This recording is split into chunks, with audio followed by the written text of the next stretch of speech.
there have been women who have domestic violence restraining orders against their significant others, and there was one woman in particular about 10 years ago who, after applying for all of those permits, in between the time that she applied and the time that she would have received all of those permission slips, she was murdered by her ex, and so that cost Carol Bound her life, that process. And so that was during the Christie administration, and to their credit, I mean, they actually did put some steps. They took some measures to speed this process up a little bit.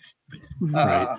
But to some degree, that all went out the window a few years ago when New Jersey redid all its laws. So, but nonetheless, like that is certainly a concern, and that's one of the real reasons why some of these, what seems like quote unquote common sense, background check processes are not in fact common sense at all. They're just making the situation more dangerous. But that then takes you to step 2, and you still got a third step to go, right? So the final step, if you want to be able to protect yourself outside your home, would be then to obtain a New Jersey carry permit, which is another fee, 4 more references.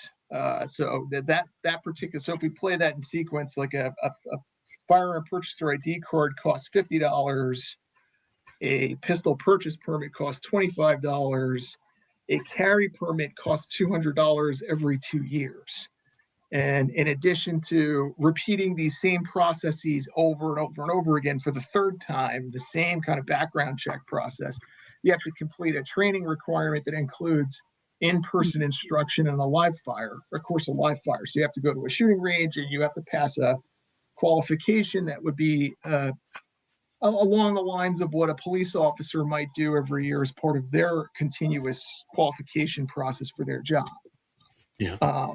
So, and that just the training process itself could cost $200. So when you add all this up, depending on how you've done it,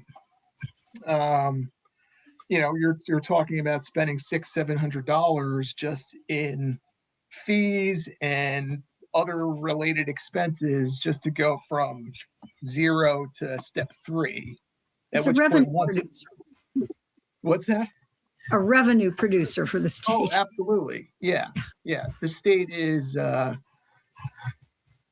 certainly. I mean, we've seen some of the funds from those.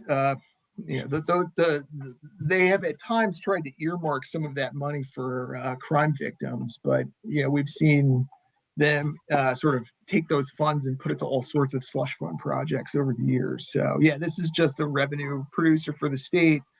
For the municipalities, it's just a repetitive process that they do over and over and over again.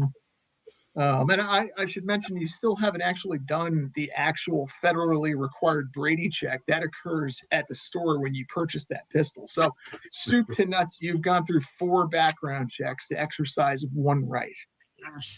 Now, I mean, I think even those that would, consider themselves supporters of the Second Amendment, that are supportive of our right to keep and bear arms, I think there's some degree of latitude on the question of whether or not background checks are appropriate. I think as a general matter, even law-abiding gun owners would generally agree with the principle that if you've been adjudicated as dangerous, if you've been convicted as a violent felon, I think there's a compelling argument. I think the Supreme Court, even a very pro-right Supreme Court, would agree that person probably shouldn't be able to exercise their Second Amendment rights.